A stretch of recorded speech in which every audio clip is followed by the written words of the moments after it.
So hello everyone. So today our topic of discussion is central neuraxial block. So we must have to know what is central neuraxial block. Okay. So what is central neuraxial block? In central neuraxial block we must have to block the spinal nerves. So we are going to block the spinal nerve roots. Okay. And where we are going to block the spinal nerve roots? We can perform the epidural anesthesia or we can perform the spinal anesthesia. Okay, so if we are giving the anesthesia in the epidural space, it is known as the epidural anesthesia. If we are giving the anesthesia in the subarachnoid space, it is known as the spinal anesthesia. So first thing we must have to know about the spinal cord and the vertebral column. Okay, so first thing what you must have to know in this diagram, that the black one which is showing in this diagram, this is the spinal cord. So please remember, spinal cord, first point what you must have to remember, it is protected by the vertebral column. Okay, so the vertebral column, it is protecting your spinal cord. And please remember, spinal cord, as you can see in this diagram, this is your L1 vertebra. So spinal cord in adults, it is ending at the lower border of L1, lower border of L1 in adults, and in children it is L3. Okay.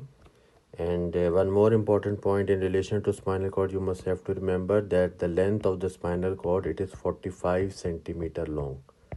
And this spinal cord, it is covered here by the meningeal coverings. That is the pia mater, followed by arachnoid mater,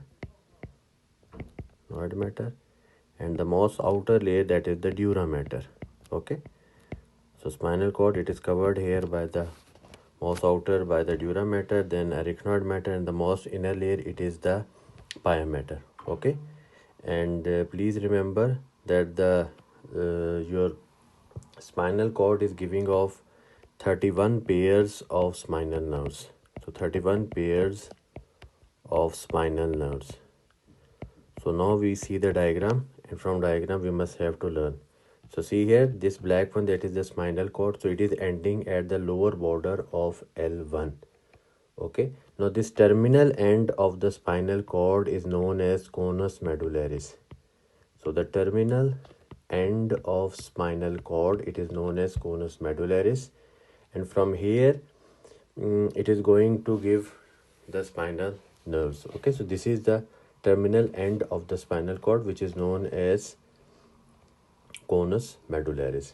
Okay, now as you can see in this diagram, this is the epidural space. So epidural space, this one which I am highlighting here in the green color. So the epidural space, if you give the local anesthetic drugs in this space, this is known as epidural anesthesia. Okay, it is known as what? Epidural anesthesia. Okay, and if you give the anesthesia in this space, okay, this is known as, so this is your subarachnoid space. So subarachnoid space containing what? It is containing CSF. So if you give the local anesthetic drug in this space, this is known as subarachnoid space, it containing CSF, and this anesthesia is known as spinal anesthesia. So it is known as spinal anesthesia. Now see the diagram. Spinal cord is ending at the lower border of L1, but the subarachnoid space, it is going up to the level of L1, and you can say that subarachnoid space, it is going at the level of S1 in adults, and in children L3, and subarachnoid space, it is ending approximately at the level of S3. This red one which is showing here in this diagram, this one, okay, this is known as phylum terminale. So what is phylum terminale? Please remember, phylum terminale, it is an extension of a pia mater. So phylum terminale, it is an extension of an pia mater, and it penetrates through the dura mater, and now it is attaching at the end of the you can say it is attaching to the periosteum of the coccyx bone. Okay, so it is attaching to the end of the coccyx bone, but subarachnoid space is ending. In adults it is S3, in children it is in adults it is S1, and in children it is S3. Okay, so you must have to remember. So we can use this space for giving spinal anesthesia in the patient. Okay, so if you see this diagram, see here, this is L1, L2, L3, L4, L5, S1, L1, L2, L3, L4, L5. So if I am going to use spinal anesthesia in a patient, I will always use the level of L3, L4 or L4, L5. Why? Because spinal cord is ending at the lower border of L1, so I don't want to damage the spinal cord of the patient. So the safest part for the or safest area to perform spinal anesthesia in the patient, answer will be L3, L4 or L4, L5. Okay, so this is a little bit important points in relation to the anatomy of the spinal cord. Now see here, now spinal cord is protected by your vertebral column, and you can say that we have to know about the spinal anesthesia. Okay, that is, you are giving the local anesthetic drugs in the subarachnoid space. Okay, and if we talk about the epidural anesthesia, we are giving the anesthetic drugs in the epidural space. Okay, now see here, this epidural space, please remember, it is in this space what you are going to find. You are going to find some loose, you can say, fatty tissue, and some venous plexus also.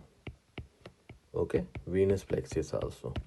So please remember, if we give the anesthesia in the epidural space, that is the epidural anesthesia. If we give the anesthesia in the spinal or in the subarachnoid space, that is known as the spinal anesthesia. Okay, so now we must have to know which layers we have to pass through the for performing spinal or epidural anesthesia. So we are going to write here the layers,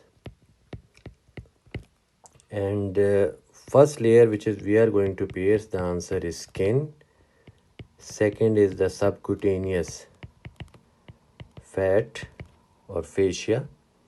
Okay, third one is your supra spinous ligament. Fourth one is intra or interspinous ligament. Fifth one is your ligamentum flavum. Please remember, as you pass through the ligamentum flavum, now you are going to enter into this space. So this line, this is your dura mater. Okay, then this line, this is your arachnoid mater, and this line, this will be your pia mater. Okay, now see here, so in the epidural anesthesia, so your needle is passing through the skin. One, second is subcutaneous fat, third one is supraspinous ligament, fourth is intraspinous or interspinal ligament, and fifth one is your ligamentum flavum. So as you pierces through the ligamentum flavum, you will enter into this space. This is known as epidural space. Okay, and if you deposit the drug in this space, you will get the anesthesia that is known as epidural anesthesia. Epidural anesthesia.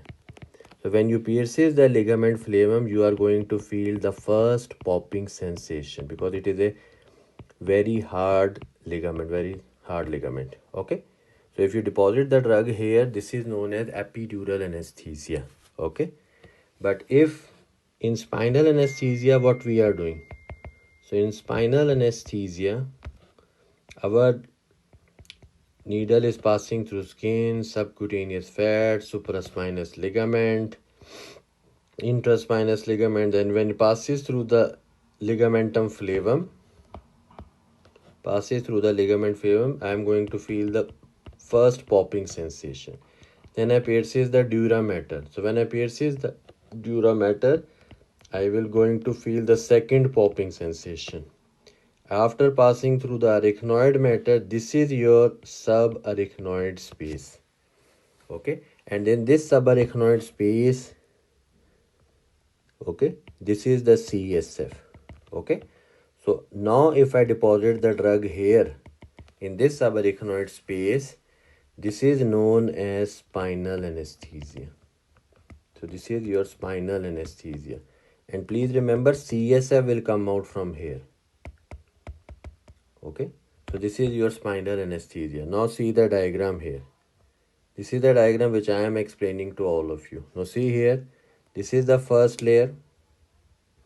So the first layer is the skin. Okay, this is the skin. This is the second layer which I am highlighting in red color. This is your subcutaneous fat or fascia. Okay, then this is your supraspinous ligament. Okay, this is your third one, that is the supraspinous ligament. Okay, then see here, these are the spinous process of the vertebrae. This is the vertebral body. This is the intervertebral disc. Now see here all students, between the two spinous process, this one, this red color which I am highlighting at the moment, this is your intraspinous ligament. And after the intraspinous ligament, this green one, this is your ligamentum flavum. It is the very toughest ligament and structure, and as you pass through it, you are going to feel this ligamentum flavum, and as you pierces through this ligamentum flavum, see here, the small one, this line, this is the dura mater which I am drawing in blue color. So this is your dura mater, and between the dura, this green and blue line, this space is, which I am highlighting at the moment in red color, this is your epidural space. Okay, so in epidural space, if you are going to deposit the drug, that is known as epidural anesthesia. This is your epidural anesthesia. Okay, so if I am going to ask you what is the, when you passes through which in epidural anesthesia, which layers, your answer is skin, subcutaneous fat, supraspinous ligament, intraspinous ligament, then ligamentum flavum. So the last structure which you are going to pierce in epidural anesthesia, answer will be ligamentum flavum.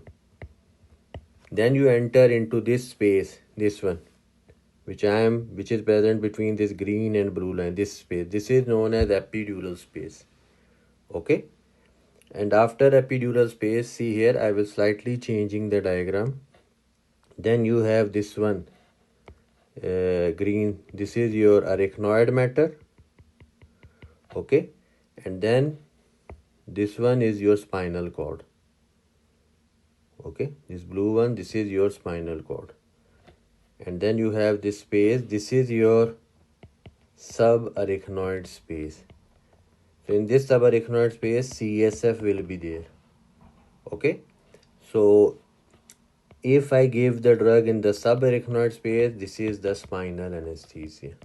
If I ask you which is the last structure which you are going to pierce in the spinal anesthesia, see here, the last structure which you are going to pierce in the spinal anesthesia, answer will be arachnoid matter. Answer will be what? Arachnoid matter. And then in the last, you must have to remember these two ligaments. This is your posterior longitudinal ligament, and this ligament here, this one, this is your anterior longitudinal ligament. Okay, so this diagram is important, so please remember, in epidural anesthesia, last structure which is going to pierce, answer is ligamentum flavum. Spinal anesthesia, last structure which you are going to pierce, answer is arachnoid matter. Okay, answer is what? Arachnoid matter. So this is the diagram which you must have to understand. I hope it is clear to all of you. Okay, so now see here what are the important points in relation to spinal and epidural anesthesia. So spinal anesthesia and epidural anesthesia. See here, in spinal anesthesia, what you are doing, you are giving the drug in the subarachnoid space. Epidural anesthesia, you are giving the drug in the epidural space.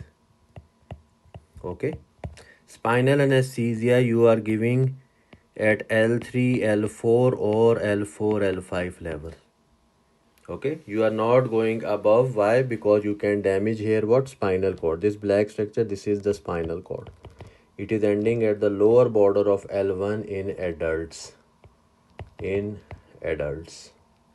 Okay, so I don't want to damage, so I will always give the spinal anesthesia at L3, L4 level or L4, L5 level. Okay, please remember spinal epidural anesthesia, because you are not entering into the meningeal layers which is covering the spinal cord. You are entering into this space after piercing the ligamentum flavum in the epidural space. So I can give it in cervical region, I can give it in thoracic region, even I can give it in lumbar region also. Okay, next important point, please remember spinal anesthesia, because you are giving the drug in the subarachnoid space. So you are giving the drug in the subarachnoid space. So when you give the drug in the subarachnoid space, the onset will be immediate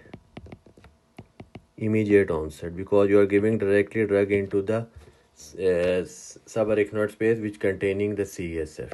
And when you are giving the drug in the subarachnoid space in the CSF, your dose must be minimum.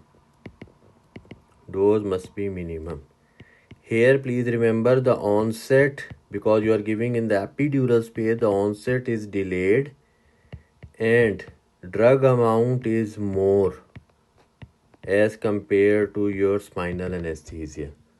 Okay, drug amount is more. Why you are giving less drug in spinal anesthesia? Because of risk of what? Systemic toxicity. That's why you are giving less drug. Okay, in the spinal anesthesia. When you are giving the drug in the spinal anesthesia, you always add dextrose to make it more heavier. So you will never give a plain drug, you will always give hyperbaric drug. In epidural anesthesia, you can give the plain drug to the patient. Okay, plain drug to the patient. Spinal anesthesia, please remember, it is easy and less chances of failure. Why? Because when the CSF will come out from the spinal needle, then I am 100% sure that I am in the subarachnoid space, so less chances of failure, and it's much more easy as compared to your epidural anesthesia. Epidural anesthesia, please remember, it is more difficult and it requires more expertise. Please remember, spinal anesthesia, it is a one-shot anesthesia. So when it is a one-shot anesthesia, you can only use it during operation also, intraoperatively. Epidural anesthesia, please remember, I can place catheter, epidural catheter into the patient, and I can prolong its action. So when I can prolong its action, I can use it intraoperatively also. I can use it in post-operative analgesia also. Okay, so I can prolong the duration of epidural anesthesia by using what? Epidural catheter. Okay, so these are the, you can say, some of the important points in relation to your epidural and spinal anesthesia. Okay, now how you are going to place the patient in the position. So please remember, mostly we are going to place the patient for central neural axial block, answer is your what?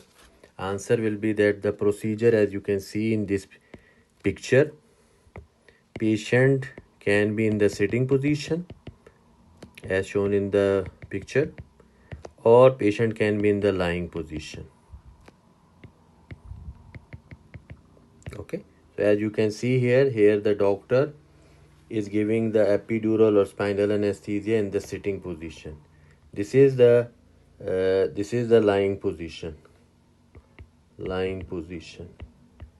and you are going to look this is the upper border of, you can say, the iliac crest, and it is roughly between L4 and L5, so you can understand that this is the rough line, and you can use this as a border for giving the spinal or epidural anesthesia in the patient. Okay, so we can use sitting position, we can use also the lying position also. Now see this diagram.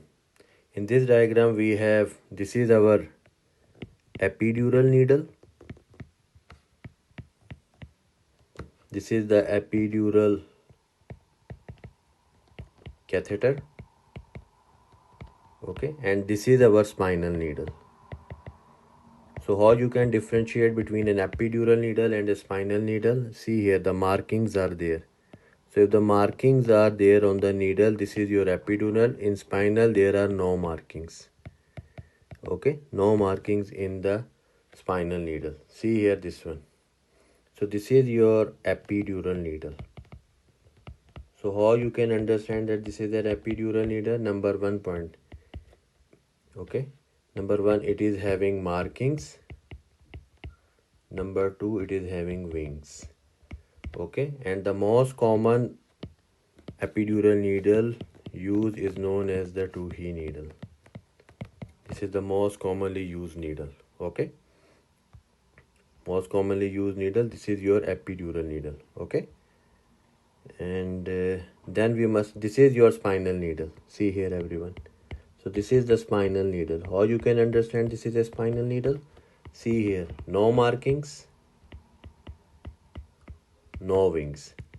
So no wings, no marking, it is your spinal needle. With markings and with wings, it is your epidural needle. Now please remember, spinal needles, you must have to remember 3 needles. Number 1, Quincke needle.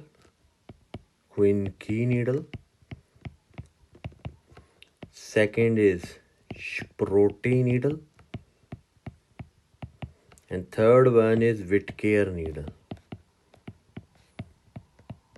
Okay, Whitcare needle. Quincke needle, Sprotte needle, and Whitcare needle. See here, Quincke, U is present. So if U is present, please remember it is a dura cutting needle. So if it is a dura cutting needle, there will be increased risk of post-dural punctural headache. Okay, increased risk of post-dural punctural headache. Whitcare, please remember it is the best needle. And in Whitcare and Sprotte needle, these 2 needles, they are pencil tip needles. So please remember, they are dura splitting needle.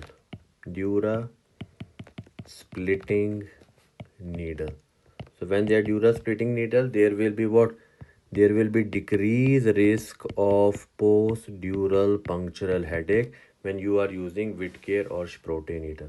But the best one is your Whitcare needle. Whitcare, how you can remember? It cares about patient headache. You can remember it like this. See here, this picture. Quincke, U is present, so it is dura cutting needle. Whitcare, it cares about the patient health. It is having pencil point tip, so it is dura splitting or your non-cutting needle. Okay, so last thing what we must have to know, some of the complications of our central neural axial blockage. So what are the complications? Please remember, most common complication is hypotension, and it is more commonly seen with spinal anesthesia as compared to epidural anesthesia, but it can be seen with epidural anesthesia also. So most common complication with central neuraxial block, answer is hypotension. And why the patient develop hypotension? When it goes above the level of T4 and L1 segments, patient will develop hypotension. So how you are going to manage this patient? Management is you are going to give IV fluids to the patient. You can give IV vasopressors to the patient, okay, or you can give phenyl epinephrine to the patient, okay. So because of the blockage of these vasomotor fibers of the blood vessels, patient will develop hypotension, okay. Second complication, patient can develop bradycardia also. So when the drug goes up to the segments of T1 to T4, patient will develop bradycardia. And please remember, it is a complication of your high spinal anesthesia. High spinal anesthesia. Okay. So high spinal anesthesia, patient is developing bradycardia. Along with it, patient is developing hypotension. So this is known as what? High spinal anesthesia. Please remember, bradycardia, drug of choice is atropine. Drug of choice is atropine. Patient can develop respiratory distress. Patient can develop vasovagal shock. Patient can have infections if you are not using all the aseptic measurements. Patient can develop post-dural punctural headache, okay, or patient can develop what? Retention of the urine. Retention of the urine. Please remember, this is also your MCQ. Most common post-operative complication is your what? Retention of the urine. So how you are going to manage the patient? Place the catheter in the patient or catheterization of the patient, okay. And post-dural punctural headache, it is more seen with your which needle? It is more seen with your quinky needle. So that's why we are not using dura cutting needle. We are using dura splitting needle. How you can manage the patient with post-dural punctural headache? You can give IV fluids, okay. You will ask the patient for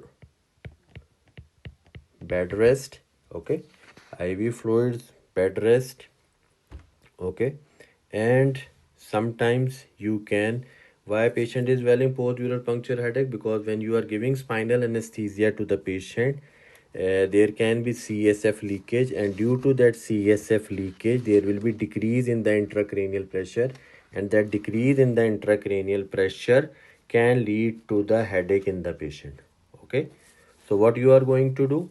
You have to give IV fluids to the patient. After giving IV fluids to the patient, you can ask the patient for bed rest, okay, or you can, sometimes we can ask the patient to take caffeine also, okay. And if it is not managing it, then we will go for blood patch. Then we can go for blood patch, okay. So these are the complications of your what? Central neuraxial block, okay. So you must have to know what is the spinal needles, what is the Quincke needle, Whitcare needle, okay. Then you must have to know about the epidural needle, okay. So epidural needle is having wings, having markings. Most commonly it is the Tuohy needle, okay. So this is your whole topic of central neuraxial block.